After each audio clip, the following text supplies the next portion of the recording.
हनुमान जी लंका पहुंच गए? पहुंच गए कि नहीं पहुंचे हैं? पहुंच गए हैं। जो लोग आए थे उनको पता है कि पहुंच गए हैं, जो लोग नहीं आए हैं उनके हनुमान अभी कहाँ हैं? हैं? अभी दशहरा गया ना, रावण मार के आए। कौन को रावण मारने गए थे? कोई नहीं गए थे? इतने अच्छे बच्चों के घर में थे, ऐसा तो संभव ही नहीं है। सब गए होंगे। संध्या तो कहीं और गई थी, उसके स्टेटस देखा था मैं। हाँ, तमनार वाला रावण तो बोला पहले मैं नहाऊंगा फिर मरूंगा, है ना। ज्यादातर जगह ऐसे ही हुआ। चलो ठीक है, तो हम लोग सुंदरकांड पढ़ रहे थे और हम लोगों ने देखा कि हनुमान जी कहाँ पहुंच गए हैं? कहाँ पहुंच गए हैं जी? लंका पहुंच गए हैं ना। ठीक, लंका पहुंचे और फिर हनुमान जी ने देखा कि लंका कैसी है? सोने की है। किले हैं, बड़ी बड़ी चार दीवारी है, सब किसके हैं? सोने के हैं। हनुमान जी बहुत खुश है लंका को देखकर। देखा तरह तरह के पेड़ पौधे हैं, फल फूल है ना। और पूरी नगरी कैसी है? चमक रही है सोने की चमक से। किले ऊंचे ऊंचे किले हैं, चार दीवारियां ऊंची है किले के, है ना। और चारों ओर क्या है? समुद्र से घिरा हुआ है। ठीक है। अब आगे लंका का वर्णन है, उसको हम लोग देखते हैं। और आज छंद की क्लास थी, एक वीडियो क्लास मैंने आप लोगों को दिखाई, आप लोगों को शेयर कर दूंगा जो नहीं देख पाए थे, घर में देख लेना। दो प्रकार के छंद मुख्यतः उपयोग में आ रहे हैं, एक चौपाई छंद है और दूसरा दोहा। ठीक है। कहीं कहीं हरिगीतिका छंद, अभी जो अगला छंद पढ़ेंगे। चौपाई छंद एक सम मात्रिक छंद है, 16 मात्राओं की, और दोहा क्या है? 13-11 मात्राओं का छंद है। ये कहाँ लिखना है आपको छंद के बारे में? विशेष में। ठीक है। व्याख्या, संदर्भ, प्रसंग, व्याख्या और विशेष में आप लिख देंगे कि चौपाई छंद है या दोहा छंद है ना। अब अगला जो छंद है वो हरिगीतिका छंद का प्रयोग हुआ है, बहुत सुंदर छंद है। इसको आप लोग देखिए, एक भजन सुनोगे ना आप, राम कृपालु भजन वाला, तो उसी धुन में है ये। कनक कोट विचित्र मणिकृत सुंदर तैना घना। ठीक है। लंका का वर्णन कर रहे हैं। ठीक है, कि लंका क्या है? कनक कोट, कनक मतलब और कोट मतलब किला, चार दीवारी। ठीक है। तो कैसा है लंका? कनक कोट मतलब वहां के किला किससे है? सोने से निर्मित है। ठीक है। आगे विचित्र मणि, विचित्र प्रकार के मणियों से, मतलब किले में भी क्या जुड़ा हुआ है? मणि। रावण ने कुबेर को पराजित किया था, और कुबेर किसके देवता है? धन के देवता है। मतलब सारा खजाना किसके पास चला गया? रावण के पास। इसलिए उसने अपनी जो लंका है सोने से बनाई, किले में विचित्र मणि लगे हैं, विचित्र मणिकृत, विचित्र मणियों से रचित, सुंदर आयतना घना। आयतन, आयतन मतलब क्या होता है? घर। ठीक है। तो सुंदर, सोने से सजा हुआ, विचित्र प्रकार के मणियों से सजा हुआ सुंदर सुंदर घर कहाँ बने हुए हैं? लंका में बने हुए हैं। आगे देखिए, डस्टर का है। चौहट हट सुबट बिथि चारुपुर बहुविधि बना। अब घर के बाद किसका वर्णन कर रहे हैं? लंका की गलियों का। क्या कर रहे हैं? चौहट मतलब जो चौराहा है, हट मतलब बाजार, सुबट मतलब सुंदर, बिथि है ना।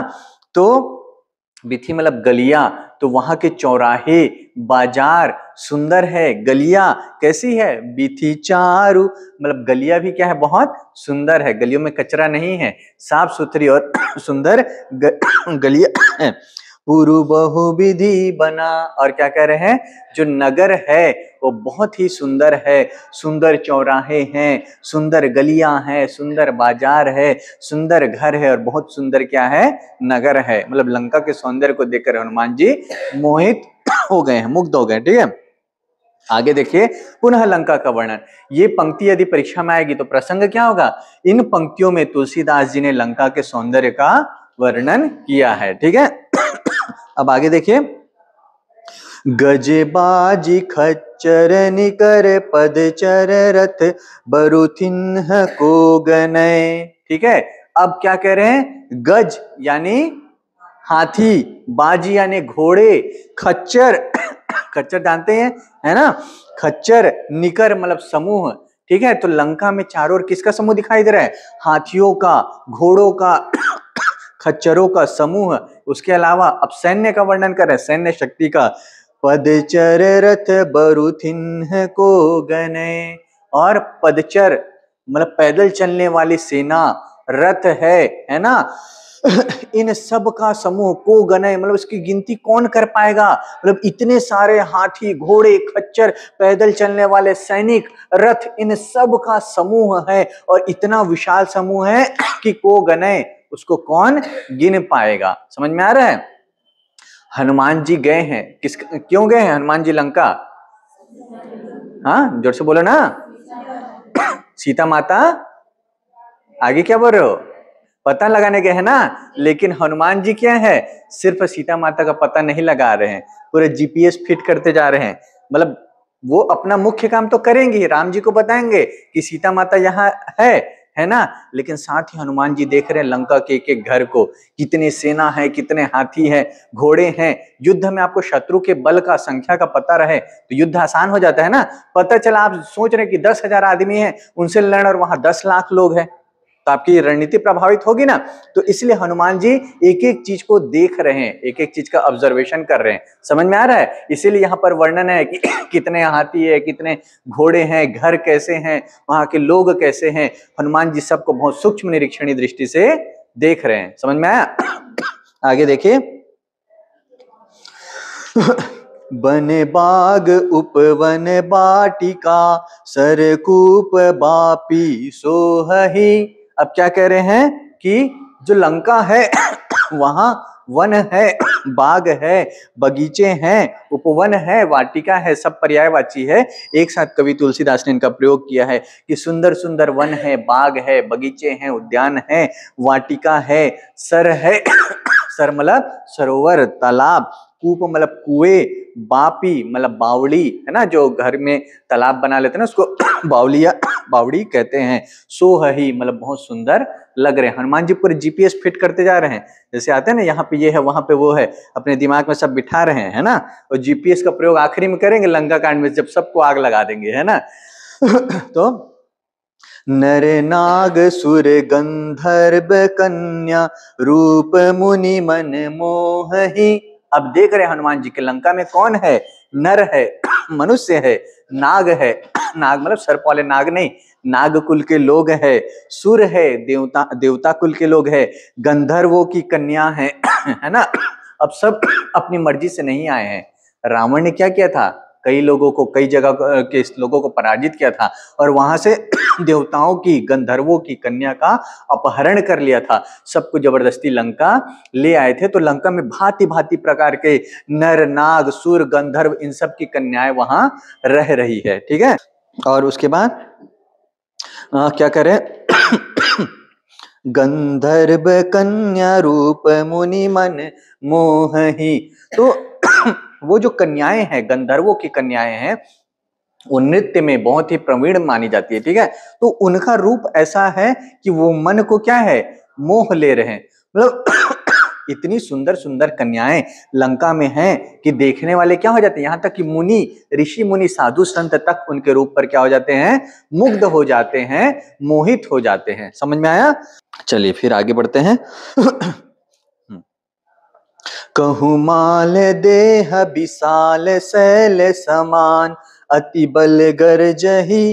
अब क्या कह रहे? लंका में कहीं कहीं माल देह, माल मतलब मल्ल, मल्ल मतलब पहलवान, मल्ल युद्ध कहते हैं ना। तो लंका में कहीं कहीं क्या है? माल देह, पहलवानों के शरीर वाले विशाल शैल। और शरीर कैसे हैं? शैल, पहाड़, पत्थर के समान क्या है? विशाल है, मजबूत है। अति बल गरजहि। और ये पहलवान लोग क्या कर रहे हैं? गर्जना कर रहे हैं, मतलब अखाड़े में एक दूसरे को चुनौती दे रहे हैं। अगली पंक्ति में अर्थ स्पष्ट होगा, देखिए। नाना अखारे न भीरहि बहुविधि, एक एक ही तरजहि। ये विशाल शरीर वाले मल्ल अर्थात पहलवान एक दूसरे को देखकर अलग अलग अखाड़ों में चुनौती दे रहे हैं, ललकार रहे। पहलवान लोग को देखना ना, लड़ने के पहले ऐसा ऐसा करके एक दूसरे को बोलते हैं आजा आजा, ऐसा करके एक दूसरे को क्या कर रहे हैं, चुनौती दे रहे हैं, गर्जना कर रहे हैं, जोश भरते हैं ना लड़ने के पहले, है ना। तो ऐसे ही अखाड़े में पहलवानों की गर्जना से गूंज रहे हैं अखाड़े, ठीक है। और कैसे पहलवान है, विशाल शरीर, पत्थर के समान मजबूत और विशाल शरीर वाले पहलवान। उसका करी जतन भट कोटिन बिकट तन नगर चहु दिशि रक्षहि। और लंका की रक्षा कौन कर रहे हैं, करी जतन भट कोटिन्हा, कोटि मतलब सैकड़ों हजारों, है ना, करोड़ों जो है, विकट तन विचित्र शरीर वाले राक्षस अलग अलग दिशाओं में लंका की क्या कर रहे हैं, रक्षा करें। मतलब हनुमान जी पूरे सिक्योरिटी सिस्टम का जायजा ले रहे हैं कि लंका में घुसेंगे तो कहां कहां कौन कौन मिलेगा। तो ये सब रक्षक विचित्र शरीर वाले राक्षस हैं, अजीब अजीब गरीब से दिखने वाले, है ना, अजीबो गरीब दिखने वाले, ये सब लंका की क्या कर रहे हैं, रक्षा कर। उसके बाद कही महिष मानुष धेनु खर अज खल निशाचर भक्षहि। और ये जो विचित्र शरीर वाले राक्षस हैं, हनुमान जी क्या देखते हैं कि ये कहीं महिष, महिष मतलब महिषासुर बोलते हैं ना, भैंस, है ना, मानुष मतलब मनुष्य, धेनु मतलब गाय, है ना, खर मतलब खच्चर गधा, है ना, अज मतलब बकरा, है ना। अब ये सबको क्या कर रहे हैं राक्षस लोग, खा रहे हैं, ठीक है। तो कहीं कहीं क्या है, मनुष्यों को खा रहे हैं, भैंस को मारकर खा रहे हैं, गाय को खा रहे हैं, गधे को खा रहे हैं, बकरे को मारकर ये खल निशाचर, जो खल मतलब बुरे राक्षस है, वो उनका भक्ष कर रहे हैं, भक्षणा कर रहे हैं, मतलब उसको खा रहे हैं, ठीक है। समझ में आया। उसके बाद देखते हैं, अब तुलसीदास कह रहे इतना वर्णन मैं क्यों कर रहा हूं लंका का, अब अपनी बात बताते हैं, है ना। मैंने बताया कि हनुमान जी जायजा ले रहे हैं लंका के, अब तुलसीदास का अलग उद्देश्य बताने का। एहि लागी तुलसीदास इन्ह की कथा कछु एक है कही, कि तुलसीदास इन सब की कथा क्यों कह रहे हैं, एक एक के वर्णन क्यों कर रहे हैं, ऐसा लग रहा है। क्या लग रहा है, रघुबीर सर तीरथ सरी नहीं त्यागी गति पय सही, कि ये सब जो राक्षस हैं, जो लंका की रक्षा कर रहे हैं, जो घूम रहे हैं, नगरों की रक्षा कर रहे हैं, जो मनुष्य को, गधों को, बकरों को मार के खा रहे हैं, तुलसीदास बता रहे हैं इनमें से एक एक रघुवीर के तीर से क्या होगा, मारा जाएगा। तीर तीरथ, अब यहां देखो कौन सा अलंकार है, सर मतलब होता है बाण, है ना, ये वाला सर नहीं है। एक्चुअल में यह शुद्ध शब्द है, लेकिन अवधी भाषा है, और अवधी भाषा में इस श को क्या लिख दिया जाता है, सर, ठीक है। तो सर तीर्थ, रघुवीर के बाण को क्या कह दिया है, तीर्थ कह दिया है।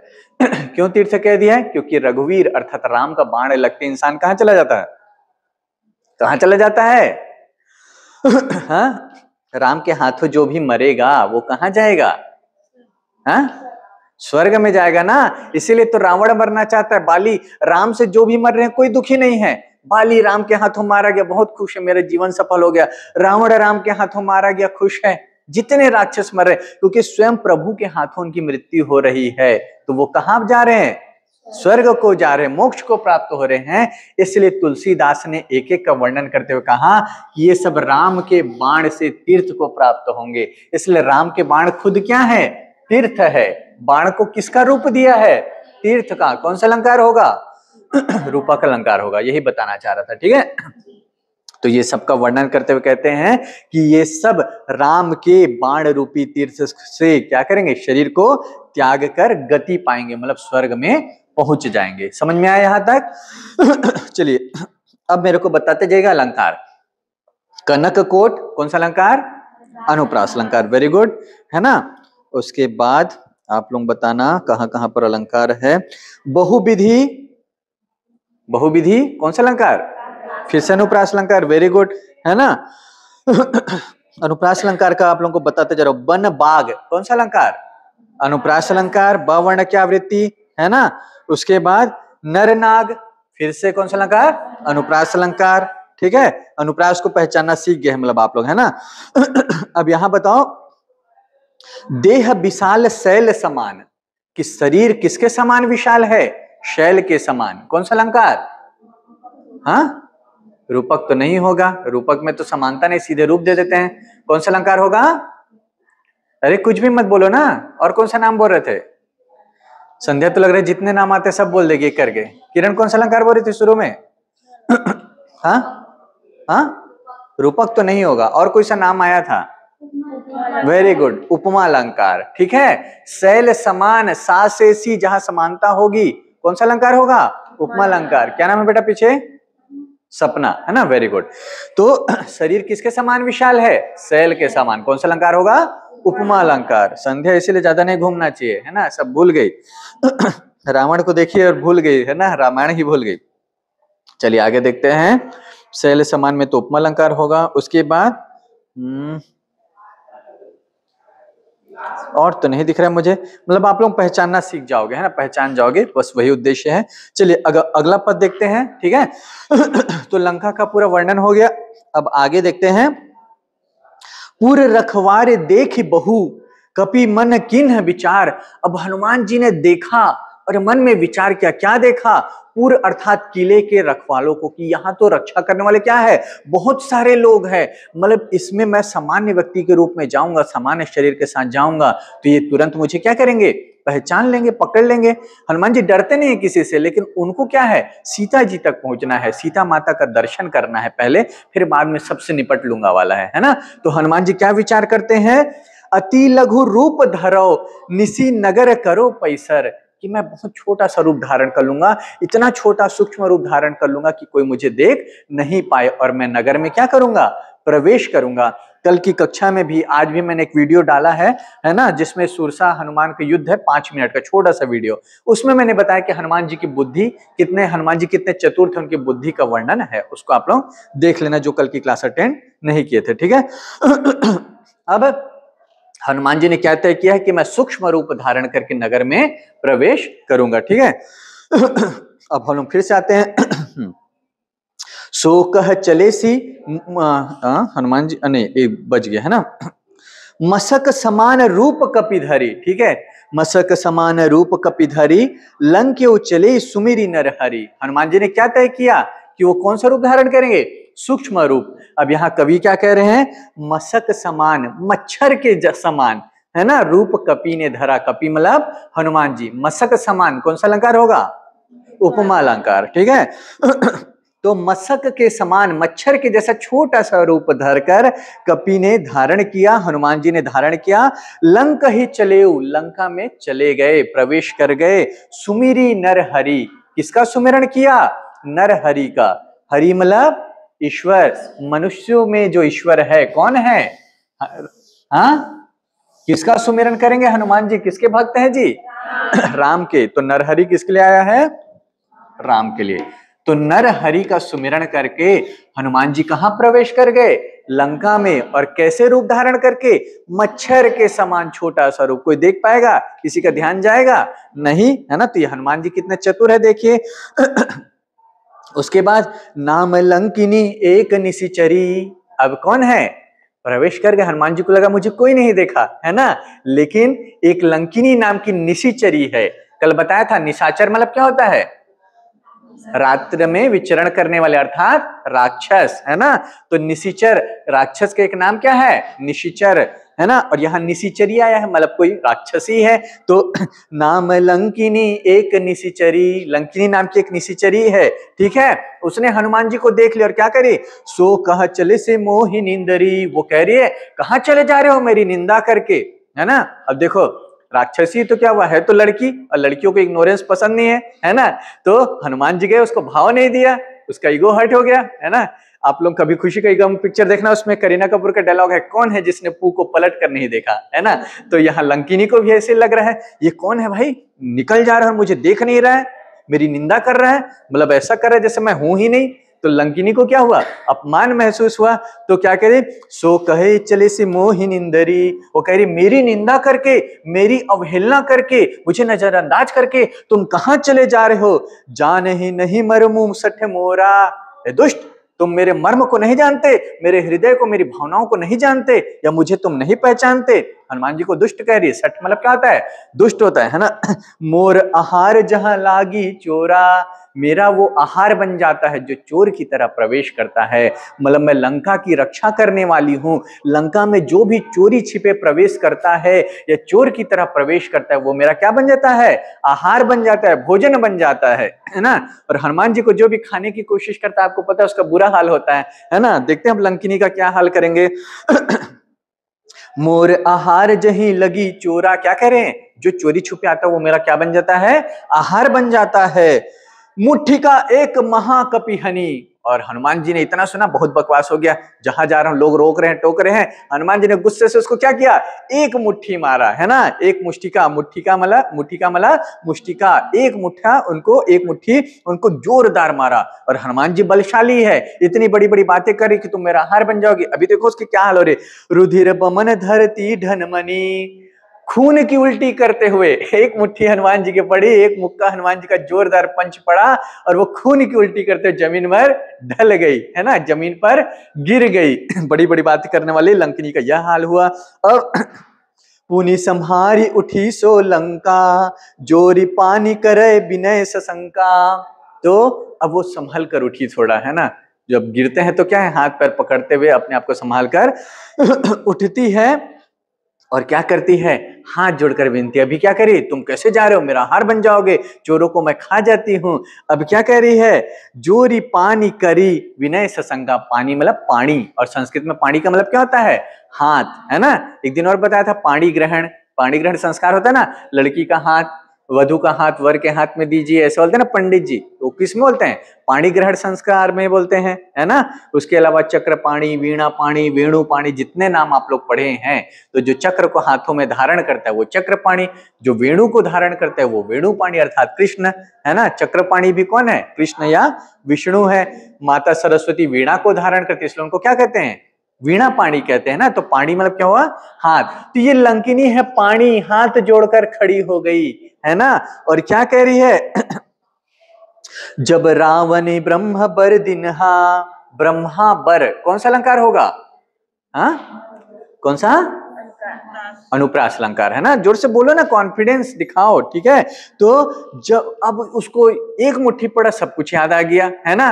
तो क्या करे? जब रावण ही ब्रह्मा वर दिन्हा, जब रावण को ब्रह्मा जी वर दे रहे थे, चलत बिरंची कहा मोरी चिन्हा मोहि चिन्हा। तो बिरंची, बिरंची अर्थात ब्रह्मा, ब्रह्मा ने मुझे पहचान कर क्या किया? मुझसे कुछ कहा। क्या कहा? विकल हो ही ते कपि के मारो, जब तुम किसी कपि के, वानर के मार से, प्रहार से विकल हो जाओगी, तब क्या होगा? तब जानिसु निशिचर संहारे, तब समझ जाना कि निशिचर अर्थात राक्षसों का अंत निकट आ गया है। मतलब अब राक्षसों का अंत होने वाला है। तो एक मुट्ठी पड़ी, राम जी का एक मुक्का पड़ा, इसको सब समझ में आ गया कि अब राक्षसों का अंत क्या है? नजदीक है। क्योंकि तो ब्रह्मा जी ने राक्षस को, रावण को वरदान देते हुए इसको कहा था, ये मत सोचना कि मैंने वरदान दिया तो कभी नहीं मरेगा। जब एक वानर के हाथों तुम उसके प्रहार से विकल हो जाओगी, व्याकुल हो जाओगी, उस दिन समझ लेना कि राक्षस कुल का अंत नजदीक है। समझ में आया? तो इसको सब याद आ गया। अब देखो उसको, हनुमान को धमकी देने से अब क्या कह रही है? तात मोर अति पुण्य बहुता, देखो नयन राम कर दूता। हे तात, हे बड़े भाई, हे आदरणीय, कि मेरा जीवन धन्य हो गया। मैंने कोई पुण्य कार्य किया है कि मैंने अपने आंखों से क्या है? राम के दूत को देखा है। मतलब राम को नहीं देख पाई, मगर मैंने अपनी आंखों से किसको देखा? राम के दूत का दर्शन किया है, ठीक है। उसके बाद दोहा देखिए, तात तात स्वर्ग अपवर्ग सुख धरे तुला एक अंग। क्या कह रहे हैं? कि हे तात, हे आदरणीय, हे बड़े भाई, क्या कह रहे? स्वर्ग का और अपवर्ग का, अपवर्ग मतलब कि मोक्ष का, मतलब स्वर्ग जाने से जो सुख मिलता है, मोक्ष प्राप्ति से जो सुख मिलता है, धरे तुला एक अंग, उसको तराजू की एक ओर रख दो और दूसरी ओर क्या रखो? तूल न ताहि सकल मिली जो सुख लव सतसंग। और वह सुख भी उसके आगे कमजोर है, फीका है या हल्का है। किसके आगे? जो सत्संग से सुख मिलता है। मतलब स्वर्ग जाने से जो सुख मिलता है है, जीवन मरण के चक्र से मुक्त होने पर जो सुख मिलता है, मोक्ष प्राप्ति से जो सुख मिलता है, वह एक और एक और क्या है, सत्संग से जो सुख मिलता है वह उससे बढ़कर है। ठीक है, तो यह कौन कह रही है, लंकिनी कह रही है ना। कल ही हम लोगों ने पढ़ा था कि विनय न मानत जलधि जड़, भय बिना होई न प्रीति, है ना। तो बिना भय के प्रीति नहीं होती। कुछ लोग लाख के भूत बातों से नहीं मानते हैं ना। तो एक मुक्का पड़ा लंकिनी को सब समझ में आ गया। अभी हनुमान से क्या कह रही है कि आपके संग रहकर मुझे स्वर्ग प्राप्ति और मोक्ष प्राप्ति से भी जो सुख मिलता है उससे बढ़कर सुख आपके साथ रहकर, आपके सत्संग में, आपके सानिध्य में मुझे मिला है। समझ में आया यहां तक? आगे पढ़े। चलिए, तो द्वारपाल में जो द्वार के रक्षक थे उसको भी हनुमान जी ने सबक सिखा दिया है। अब हनुमान जी आगे बढ़ते हैं। ठीक है, प्रबिसी नगर कीज सब काजा, हृदय राखी कौशलपुर राजा। अब उसको कह रही है आप बिना किसी शंका के, बिना किसी भय के नगर में प्रवेश कीजिए। हृदय में किसको रखिए, कौशलपुर के राजा। कौशल क्षेत्र के राजा कौन है, राम है ना। तो हृदय राखी कौशलपुर राजा, कौशलपुर के राजा अर्थात राम को अपने हृदय में धारण करके आप नगर में प्रवेश कीजिए, आपके सारे कार्य बन जाएंगे। आगे हनुमान जी की बड़ाई करते हुए कहती है, गरल सुधा रिपु करी मिताई, कि हनुमान राम जी का नाम सुनकर सुधा अमृत, जो गरल अर्थात विष, विष भी क्या हो जाता है, अमृत हो जाता है। रिपु कर ही मिटाई, शत्रु मित्र बन जाते हैं और जहर अमृत बन जाता है जिनका नाम सुनकर। गोपत सिंधु अनल सितलाई, जो गोपद है, सिंधु विशाल समुद्र है, वो गाय के पैर के समान छोटा सा आकार ग्रहण कर लेता है, या वो गाय के खुर में समा जाता है ना। और क्या करे, अनल शीतलाई, आग जो है जिसका स्वभाव उष्ण है, गर्म है, वह शीतल हो जाता है, वह ठंडक प्रदान करता है। गरुण सुमेरु रेणु तम समताही, क्या कह रहे हैं, जो गरुण सुमेरु, जो विशाल सुमेरु पर्वत है, वह धूल के समान हो जाता है।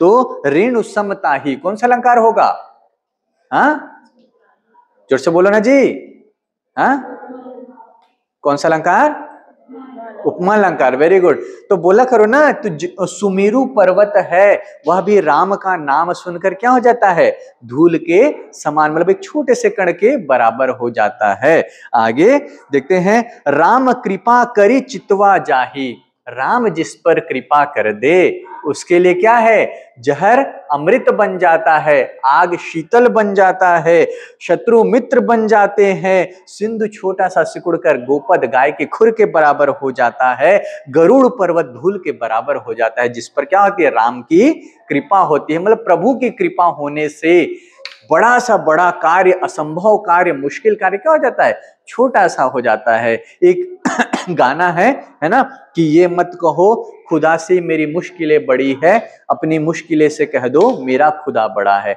ना। अपने भगवान को कभी मत बताओ कि तुम्हारे जीवन में कितनी बड़ी तकलीफें हैं, अपनी तकलीफों को बताओ कि तुम्हारा ईश्वर कितना बड़ा है, उसके आगे सारी तकलीफें क्या है, छोटी है। यही कह रहे हैं कि राम का नाम, राम की जिस पर कृपा है उसके लिए सारे कार्य क्या है, संभव है। समझ में आया? चलिए आगे देखते हैं। अब यहां पर बताओ, कृपा करी में कौन सा अलंकार होगा, अनुप्रास अलंकार। ठीक है, ठीक। अति लघु रूप धर्यो हनुमाना, हनुमान जी ने कौन सा रूप धारण किया है, एकदम अति लघु रूप। हनुमान जी देखिए, अभी मार्वल की एक मूवी आई है, उसमें हीरो है एंटमैन। एंट मतलब क्या होता है, चींटी। तो वो जो हीरो है वो चींटी के समान छोटा सा हो जाता है ना, और जब चाहे वो बड़ा आकार ले लेता है। तो अपने हनुमान जी एंटमैन से कई हजारों वर्ष पहले वो सूक्ष्म रूप और विशाल रूप धारण करके दिखा चुके हैं। तो हम कह सकते हैं कि एंटमैन उनसे प्रेरित है। ठीक है, तो हनुमान जी ने क्या किया, अति लघु रूप धर्यो हनुमाना, हनुमान जी ने अति लघु रूप धारण कर लिया है। पैठा नगरी सुमरी भगवाना, और नगर में बैठ गए, मतलब प्रवेश कर गए। कैसे, सुमिरी भगवाना। देखिए हनुमान कुछ भी करते हैं, एक क्षण के लिए भी प्रभु के नाम को नहीं भूलते हैं। जब आपने कबीर को पढ़ा तो कबीर यही कहते हैं कि मन में राम को जपना है। समझ में आ रहा है, मनसा वाचा कर्मणा, मतलब राम का काम कर रहे हैं और हर काम में किसको याद कर रहे हैं, राम को याद कर। मतलब हनुमान के हृदय में, हनुमान की वाणी में, हनुमान के कर्म में हमेशा कौन बसे हुए, राम बसे हुए, है ना। इसीलिए हनुमान राम जी की क्या है, सबसे प्रिय भक्त है। ठीक, आगे देखते हैं। अब पैठा नगरी सुमिरी भगवाना, भगवान का स्मरण करके वो क्या हुए हैं, नगर में प्रवेश कर गए हैं। नगर में प्रवेश करके हनुमान जी क्या कर रहे हैं, देखिए, मंदिर मंदिर प्रति करी शोधा। अब हनुमान जी मंदिर मंदिर, मंदिर मतलब यहाँ हर मंदिर नहीं, मंदिर मंदिर मतलब घर घर में वो शोधा मतलब शोध कर रहे हैं, खोज रहे हैं। किसको खोज रहे हैं? किसके लिए गए हैं जी हनुमान जी? सीता जी को खोजने के लिए। तो मंदिर मंदिर मतलब प्रत्येक घर में वो किसको खोज रहे हैं? सीता जी को ढूंढ रहे हैं। अब बताओ, मंदिर मंदिर में कौन सा अलंकार होगा? पुनरुक्ति प्रकाश। एक ही शब्द जब दो बार आएगा, दोनों बार अर्थ एक ही होगा, तो कौन सा अलंकार होगा? पुनरुक्ति। पुनरुक्ति का मतलब ही डबल होता है। आ जा जा, सो, ये सब क्या है? पुनरुक्ति प्रकाश के उदाहरण है। ठीक है, तो मंदिर मंदिर प्रति कर शोधा, हर एक घर में हनुमान जी झांक झांक कर, ढूंढ ढूंढ कर सीता जी को खोज रहे हैं। और देख जहां जहां अनगित जोधा, और वो घरों में सीता जी को खोज रहे हैं, लेकिन जहां जहां देखते हैं अनगिन योद्धा, मतलब लंका में चारों ओर योद्धा ही योद्धा दिखाई देते हैं। मतलब हर घर में कौन भरे हुए हैं? योद्धा। जोधा शब्द आया है तो ये अपभ्रंश है। अब अपभ्रंश में योद्धा को क्या कहते हैं? जोधा। जोधा कह दिया यहाँ, है ना। देखना, आप लोग उड़िया में भी कहते हैं, यज्ञ को यज्ञ कहते हैं, है ना। युवा को जुआ कहते हैं, है ना। मैं मजाक में कहता हूं कि युवा महोत्सव होता है, उसको उड़ीसा या बंगाल में जुआ महोत्सव बोलते हैं, है ना। तो कई जगह यज्ञ को या को उच्चारण क्या होता है? जा। तो अवधि में भी योद्धा को क्या कह रहे हैं? जोधा या जोधा। ठीक है, समझ में आया? तो हनुमान जी खोज रहे हैं सीता जी को, और सीता जी मिल नहीं रही है। घर घर में जहां जहां देखते हैं कौन दिखाई देते हैं? अनगिनत योद्धा नजर आते हैं। गए दशानन मंदिर माही। अब दशानन के मंदिर में, मंदिर मतलब घर में, महल में, है ना। मंदिर से ऐसा यहाँ क्या होगा? महल। तो अब दशानन के मंदिर महल में घुसे, मंदिर माही। अब बताओ कौन सा अलंकार?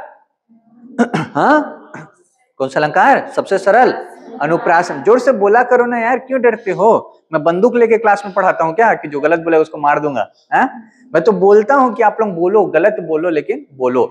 तो दशानन के महल में रामचंद्र जी प्रवेश कर गए हैं। अति विचित्र कही जात सो नाही। और रावण का महल कैसा है? बहुत विचित्र है। इतना विचित्र है कि कहा नहीं जा रहा है। बड़ा डरावना, रावण के शौक भी अजीब गरीब थे, है ना। तो विचित्र महल है उसका। सैन की देख कपीते ही। और हनुमान जी देख रहे कि रावण आराम से सो रहा है। हनुमान जी को अगर जामन जी नहीं रोके होते तो अभी हनुमान जी ने क्या किया होता? रावण को मार दिया होता, है ना। जब हम लोग पहली बार सुंदरकांड पढ़ रहे थे तो मैंने कहा ना, हनुमान जी कहते हैं उत्साहित होकर, बताओ मैं क्या करूं? रावण को मार दूं, त्रिकटु पर्वत को उठा दूं? लेकिन जामन जी ने समझा कर भेजा है, नहीं, केवल सीता जी का पता लगाकर आना है। फिर भी हनुमान जी रावण को देख रहे हैं कि वो क्या कर रहा है ना। मन में तो एक बार आया ही होगा कि मार दूं, लेकिन जामवंत ने मना किया है, प्रभु श्री राम ने ऐसी आज्ञा नहीं दी है। तो हनुमान जी धैर्य धारण करते हैं। मंदिर महुना दीखि बैदेही। रावण के घर में, रावण के महल में रावण सोता हुआ तो दिख रहा है, लेकिन उस महल में कहीं वैदेही अर्थात सीता जी नहीं दिख रही हैं। उसके बाद भवन एक पुनि दीख सुहावा, हरि मंदिर ता भिन्न बनावा। और रावण महलों महलों में खोजते खोजते सीता जी को एक अलग सा महल दिखता है, जो हरि मंदिर ता भिन्न बनावा, जहां प्रभु का मंदिर अब सच में मंदिर नजर आ रहा है। पहले मंदिर का अर्थ क्या है? महल, भवन, है ना, घर। लेकिन एक ऐसा घर दिखता है जहां सच में प्रभु का मंदिर है, जो दूसरे महल से क्या है? बिल्कुल भिन्न है। उसकी सजावट, उसकी जो सज्जा है या उसकी आकृति है, बाकी राक्षसों के महलों से बिल्कुल भिन्न है। ठीक है, अब देखिए आगे, रामायुध अंकित गृह शोभा बरनी न जाई। ठीक है, अब उस मंदिर की शोभा का वर्णन हनुमान जी नहीं कर पा रहे। क्यों? क्योंकि हनुमान जी को यकीन नहीं हो रहा है कि राक्षसों के इन महलों के बीच एक ऐसा महल है जहां हरि का, प्रभु का मंदिर है, और उस मंदिर में क्या है? रामा आयुध। आयुध मतलब क्या होता है? हथियार। राम जी का हथियार क्या है? राम जी किससे लड़ते थे? धनुष है ना। तो राम जी के धनुष की आकृति वहां बनी हुई है उस मंदिर में। और इस कारण से उसकी शोभा का वर्णन कर नहीं पा रहे हैं। सबसे अच्छा, सबसे सुंदर लग रहा है वह जो महल है, वह मंदिर है। और उसके अलावा नौ तुलसी का वृंद तही तह देख हर्ष कपिराई। और वहां देखते हैं कि तुलसी के नए नए पौधे, नए नए पत्ते उगे हुए हैं। तो उसको देख कर कपि मतलब हनुमान जी के मन में हर्ष, क्या मतलब प्रसन्नता होती है कि यहाँ जरूर कोई प्रभु का भक्त रहता है। तभी यहाँ प्रभु के धनुष की आकृति बनी हुई है, प्रभु का मंदिर बना हुआ है और पूजा के लिए तुलसी के पौधे उगाए गए हैं। तो उसको देखकर हनुमान जी के मन में क्या होता है, हर्ष का संचार होता है। अगली क्लास में हम लोग पढ़ेंगे। वैसे तो आप लोग सब समझदार है, कहानी जानते हैं कि ये घर किसका है, किसका घर है? हाँ पक्का ना, क्योंकि वहां एक ही थे जो राम भक्त थे, है ना। तो ये घर किसका है? विभीषण का है। तो आगे क्या होता है हम लोग अगली क्लास में जानेंगे, ठीक है। और ऐसे अटेंडेंस बनाए रखना आप लोग, है ना। ठीक, थैंक यू।